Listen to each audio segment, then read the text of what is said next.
많은 분들이 그런 질문을 해주십니다. 어떻게 하면 상대의 말문을 열 수 있을까요? 어떻게 하면 대화를 시작할 수 있을까요? 가장 좋은 대답은 질문입니다. 그러면 그 질문은 과연 어떻게 하면 더 잘할 수 있을까? 제가 다양한 곳에서 많은 얘기를 들려드렸지만 오늘은 상대가 더 많은 이야기를 즐겁게, 기꺼이 이야기할 수 있는 세 가지 트릭에 대해서 말씀을 드리겠습니다. 안녕하십니까? 심리대화 LBC 소장 임초롱입니다. 오늘은 상대의 말문을 트는 세 가지 질문 전략에 대해서 말씀을 드릴게요. 기본적으로 질문에 대한 여러 가지 이야기들은 제가 또 질문 강의나 이런 데서 많이 해드렸기 때문에 그런 강의를 먼저 보시고 이런 팁을 같이 보시면 좋을 것 같아요. 자, 오늘 제가 들려드릴 세 가지 팁은 과장, 축소, 유도입니다. 이 세 가지로 기억을 하시면 좋겠죠. 각각 뭔지 강의를 들으시고 이 세 가지 키워드를 기억해 두세요. 자, 먼저 과장부터 볼게요. 뭘 과장해야 될까요? 상대의 상황, 상대에 대해서 과장을 하는 겁니다.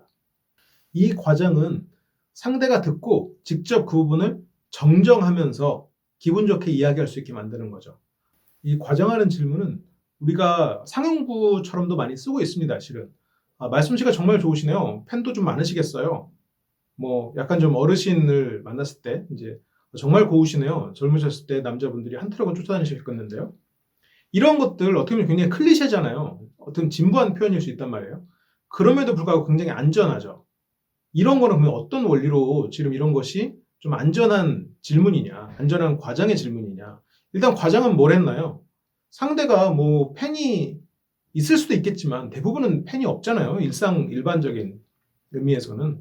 그럼에도 불구하고 팬이 있을 거다, 뭐 팬클럽이 있을 거다라고 과장해서 상대한테 말을 해주죠.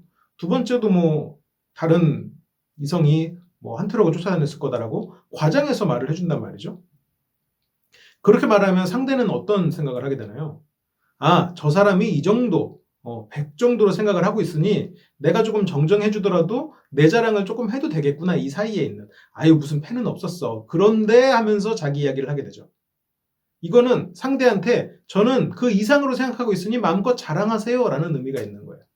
그래서 상대는 자기 자랑을 조금 더 편하게 할 수 있습니다. 내가 자랑을 해서 상대가 부끄러워지는 건 안 되지만 상대가 스스로를 자랑하게 만드는 건 굉장히 유리해집니다. 그 상대는 카타르시스를 느끼거든요. 뭔가 해소됐다는 느낌을 받아요. 그래서 이런 질문을 하는 사람을 만나면 이게 과하면 이게 자기가 생각하는 걸 너무 넘어서 버리면 신뢰가 없어지지만 어느 정도 수준까지는 특히나 이런 상용구가 또 안전한 거는 이게 너무 아부처럼 보이진 않거든요. 그러다 보니까 너무 이제 그 과한 아부처럼 느끼지 않을 정도 선에서는 좀 편하게 말을 하게 되죠. 특히나 어느 정도 이런 권위를 갖고 있거나 그런 데 익숙한 사람은 좀 아부도 아부로 느끼지 않습니다. 왜냐면 항상 그런 아부를 받기 때문에 일상적이라고 생각을 하죠. 그래서 이런 과장된 칭찬은 도움이 돼요. 근데 이게 좀 그런데 익숙하지 않은 사람들은 아 뭐야 갑자기 왜 아부야 왜 이렇게 자꾸 친한 척이 하면서 경계를 할 수도 있으니까 좀 조심을 하셔야 되고, 그리고 이런 과장하는 말투를 할 때 그 여러분들의 태도가 약간 굽실거린다는 느낌이 들지 않도록 하셔야 돼요. 굽실거리지 않는 느낌이 들려면 항상 말씀드리지만 가슴을 펴고 시선을 똑바로 보고 약간의 미소를 지어라. 이건 기본이에요. 그리고 뭐 고개를 같이 여러 번 끄덕여주면 좋겠죠. 근데 반대로 움츠리고 이렇게 상대의 눈을 제대로 못 마주치면서 이런 과장된 증거을 포함한 질문을 하잖아요. 역효과나요. 아, 저 사람은 그 남한테 아부할 줄밖에 모르는 사람이야. 실제로 아부가 아니라 뭐 상대를 존중해서 나 자신을 낮춘다는 의미에서 그렇게 했음에도 불구하고 그렇게 느낀다는 거죠. 사람들은 신뢰할 수 없음을 여러 가지로 느껴요. 그래서 항상 당당한 태도로 과장을 포함할 때는 당당한 태도로 한다. 이런 걸 기억을 하시기 바라요.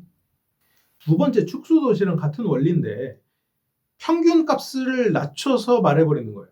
뭐 상대가 좀 저녁까지 공부를 하고 있거나 아니면 그런 상황이라면 야, 보통 그 시간에 다 자거나 게임하는데 넌 대단하다.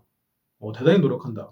아니면 우리가 이제 같이 게임을 하고 있는데 나보다 훨씬 레벨 높은 친구가 나를 도와주기 위해서 뭐 게임을 같이 해준다. 그런 상황이라면 야, 대단하다. 어떻게 보스가 한 방에 죽냐? 뭐 이런 말들이죠. 이거는 실은 평균 값이 아니잖아요. 모든 사람들이 그 시간에 자고 아무 일도 안 하는 건 아님에도 불구하고 그렇게 낮춰버리고 그럼으로써 상대가 더 대단하다라고 얘기하는 거죠. 그래서 앞에서 이야기했던 거는 칭찬, 이게 과장된 칭찬을 섞은 질문은 그 기준 전체 버퍼를 확 높여서 상대가 이 안에서 편안하게 자랑을 할 수 있게 만드는 원리라면 이거는 평균값을 낮춤으로써 상대가 스스로 자긍심을 느끼게 하는 원리예요.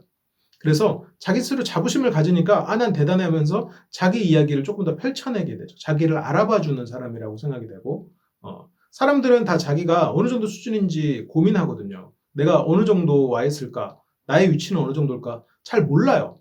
왜냐면 객관적인 지표가 많지 않거든요. 그런데 이런 얘기를 들었을 때는 상당히 한편으로는 마음이 안심이 되고 안정이 되고 또 하나는 이제 자긍심이 오르면서 대화하기 즐거운 사람처럼 느끼게 되는 그런 원리입니다. 이 세 번째, 유도하는 질문은 상대가 어떤 대답을 함으로써 그 대답 자체가 기쁘게 만드는 원리예요. 이건 무슨 말이냐면 내가 진짜로 몰라서 물어보는 거고 나는 이걸 알아야 참 좋을 것 같다. 이게 나한테 큰 도움이 될 것 같다. 라는 식으로 질문을 하는 거죠. 그러니까 예를 들어서 저는 아무래도 이런 맛이 안 나던데 어떻게 이런 맛을 내세요? 라고 물어보는 건 이 요리 어떻게 하셨어요? 이것보다 훨씬 더 상대가 말하기 편해진다는 거죠. 이 요리 어떻게 하셨어요? 이 요리 레시피가 뭐예요? 라고 해도 친절히 말해줄 수는 있겠죠. 근데 저는 아무래도 이런 맛이 안 나던데 어떻게 이렇게 하셨어요? 라고 물어보면 상대는 그 맛을 내는 것을 알려주는 그런 기쁨이 생깁니다. 그래서 그런 기쁨을 만들어주는 질문이에요.